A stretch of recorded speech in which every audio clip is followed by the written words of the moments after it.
Welcome back to the middlemen of Jurors. My case, Nigeria reclaims position as Africa's largest economy. In an impressive economic turnaround, Nigeria has reclaimed its title as Africa's largest economy, less than a year after it slips to fourth place amid challenging financial environment. With a gross domestic product (GDP) now estimated at approximately $450 billion, Nigeria has surged ahead of South Africa, Egypt, Algeria, signifying its position as an economic powerhouse in the continent. Nigeria resurgence is especially noteworthy, coming just a fortnight after it regains its status as the leading oil upstream hub in Africa. Oil remains a critical component of Nigeria's economy, accounting for a significant share of its revenue and foreign exchange earnings. The country's vast oil reserve and production capacity are vital assets that continue to draw attention from global investors, reinforcing Nigeria's strategic importance in the international energy markets. As the economic landscape evolves, Nigeria capital income per head currently stands at approximately $2.20, highlighting the need for an ongoing effort to improve the standard of living for its citizens. Despite this figure indicating challenges such as poverty and income inequality, the broader economic context paints a more optimistic future.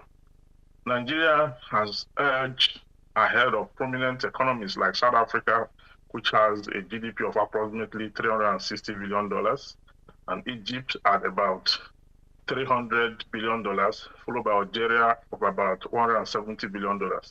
The major African economies continued to shape the continent's path, with Morocco with a GDP of $120 billion, Kenya $99 billion, Angola $92 billion, Ethiopia $91, Ghana $67, and Tanzania $62, all playing significant role.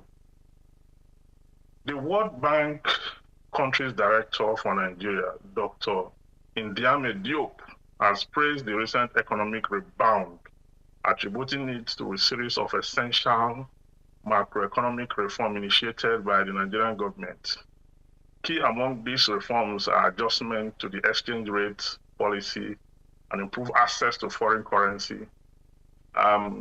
These measures have not only stabilized the economy, but also encouraged investment and foster a more conducive environment for business. Now, efforts to diversify the Nigerian economy beyond its oil dependency are gaining traction as the government looks to capitalize on sectors such as agriculture, technology, and manufacturing.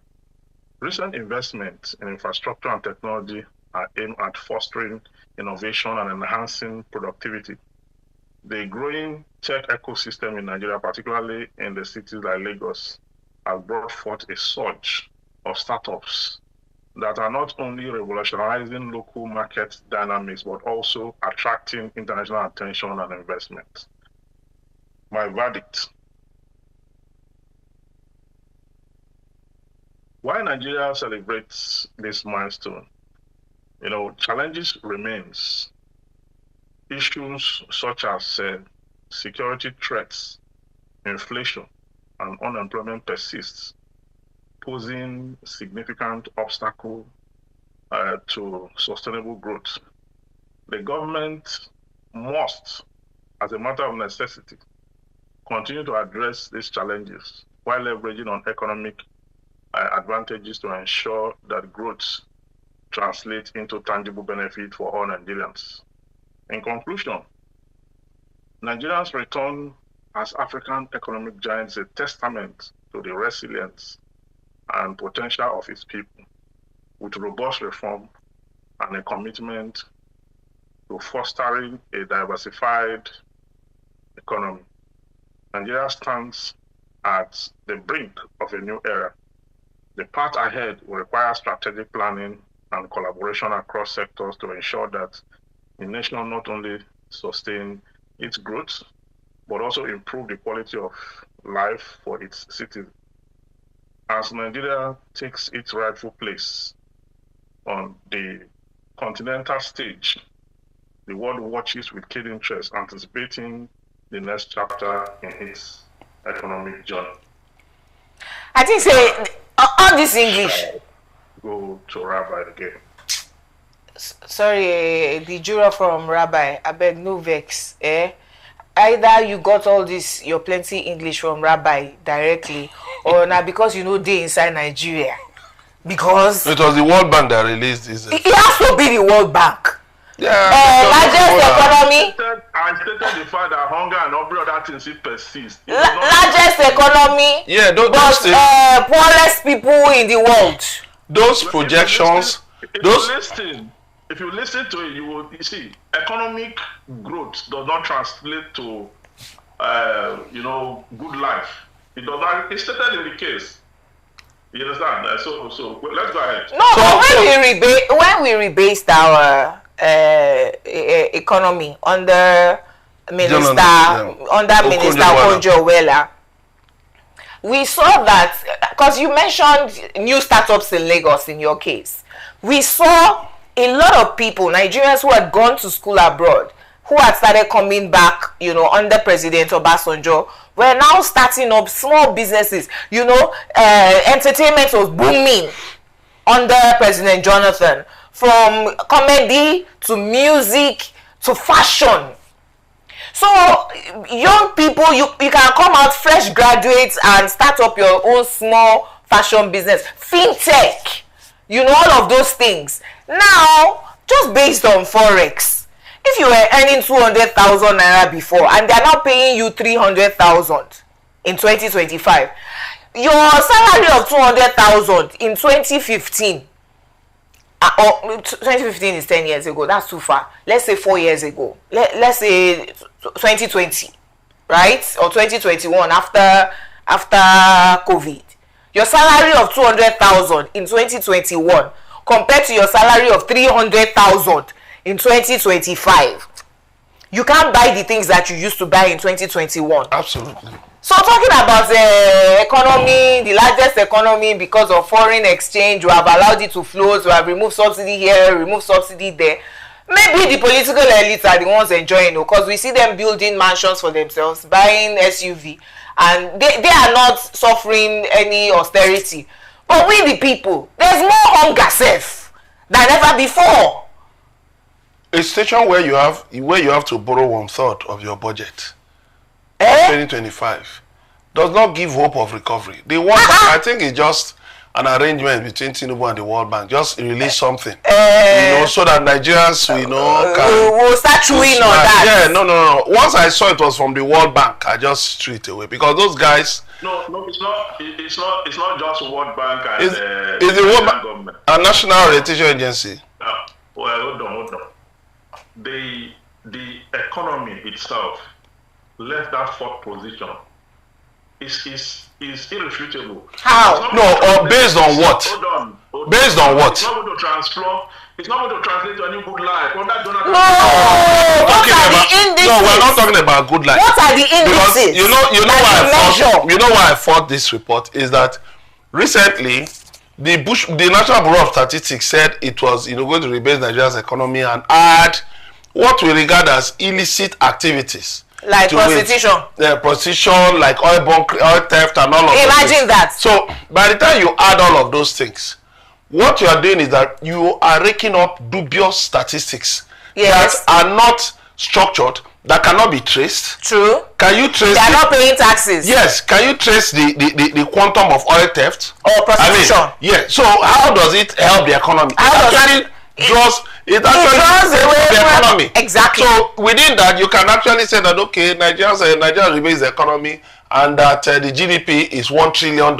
So how do you what are the measures? How do you measure our GDP? How do you measure? For me, that's why I'm an opponent of using GDP to measure economic performance. I rather use HDI, or Human Development Index, The HDI tells you about what is the living condition of the people. Now, Donald Trump, I use America as an example. Donald Trump came in and promised all kinds of things.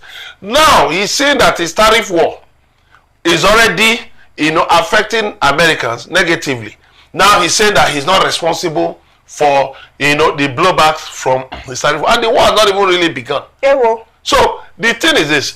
I believe that it is not just giving us figures, projections. Funny figures. We hear all those things figures from the sky. What we are talking about is one. Even the World Bank acknowledged that there are still significant obstacles that will deter foreign investors from coming into Nigeria. There are more foreign companies leaving Nigeria. The only good news is Oga Evans, hold on, sir, hold on.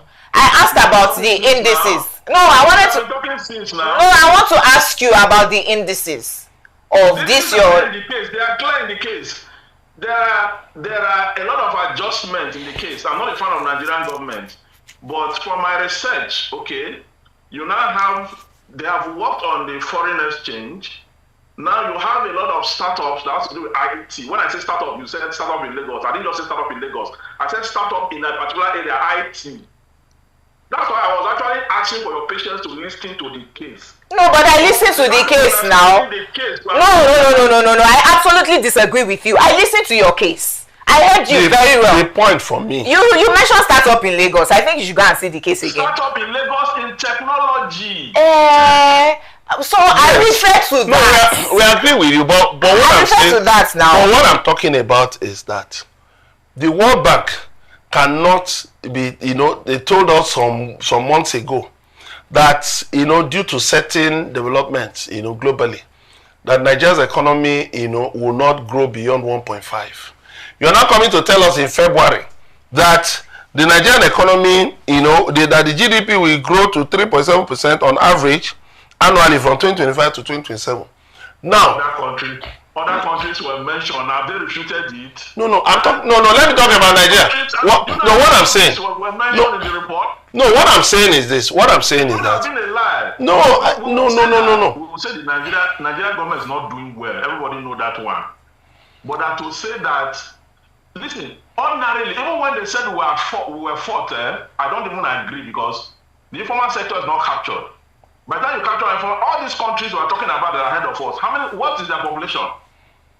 What is their which even makes their analysis dubious, because those countries, their populations are smaller than Nigeria. So when you look at the quantum of their resources, vis-a-vis their population, the economy will be ahead. It's just like looking at Kuwait. Kuwait has more, higher oil production than Nigeria, but they have a population of just 5 million. So when you look at it, you will see that there is no way. There is no way the World Bank can be trusted. When you want to talk economic indices, right? And you say, let's look at our GDP. It has grown because we have removed subsidies, for instance. Okay? Then you now look at per capita income. What's the per capita income of Nigerians? Minimum. So that we are questioning the figures or the criteria used for this report. Yes. Is a germane thing. Yes, that is where we stand. It's germane. We're not saying that you are wrong in presenting the case that presented the report. The way you saw it. But we are not saying the person who developed the report got the World Bank is just being. And we are saying that they can be dubious in many ways. Look at what happened in Kenya. What happened in Nigeria, where governments come into place and then World Bank and IMF will say, oh, go and remove subsidy, go and do this, go and do that. You do not hold the government accountable for providing good governance. No. See what the Alliance of Sahel states are saying, that when we have civilian dictators, you are in bed with them as IMF, as World Health, as whatever it is. But once the military now come into power and say, these people are thieves, they are not providing good governance, and we remove them, you now start to talk of economic sanctions because you are in bed with these criminals, because the World Bank, they are the major enemies of Africa. We are talking about foreign exchange controls. Let me tell you something. They say the Naira has been doing against the dollar. It's just a lie. You know why? If you look at the dollar, because of uncertainty, about Trump's economic program, The dollar, if you look at the dollar, somebody brought out, brought out an infographic. Now, if you look at the performance of the naira and the performance of the dollar, they've been on the same wavelength because of uncertainty of the dollar. So, other currencies too have been dancing like that, with a semblance of, stability. But let me tell you, by the time Donald Trump's economic agenda kicks in and it goes positive for America, exchange rate might jump to 2,000 naira. Write it down. Go and write it down that I said so. So it's just because the central bank is just pumping dollars. And our foreign reserves. Yeah, it now looks like we have. Let me tell you, let Donald Trump's agenda kick in. Let his economic agenda kick in. You will see where the exchange rate will jump to. In conclusion, Juror Evans, we're not against Nigerians prospering. That's our prayer. It's our wish. It is not negotiable. Even under President. This economy does not even mean prosperity. No, see, under President Jonathan. Just like Big Brother Africa does. Juror Emeka. Under President Jonathan, when we moved to the #1 economy in Nigeria, even though Nigerians questioned it, right? We could actually see the indices because they were widening our GDP to include a lot of industries that were hitherto not captured before then. So at that time, even we were saying, what's this Auntie Ngozi talking about? But the figures could add up at that time because they rebased and expanded the economy. That's why we went to #1.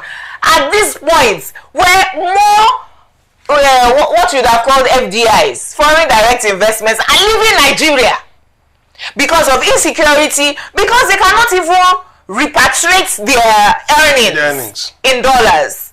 You now come and say, oh, we're largest economy because we have removed subsidy. Okay, we hear you. Thank you, largest economy.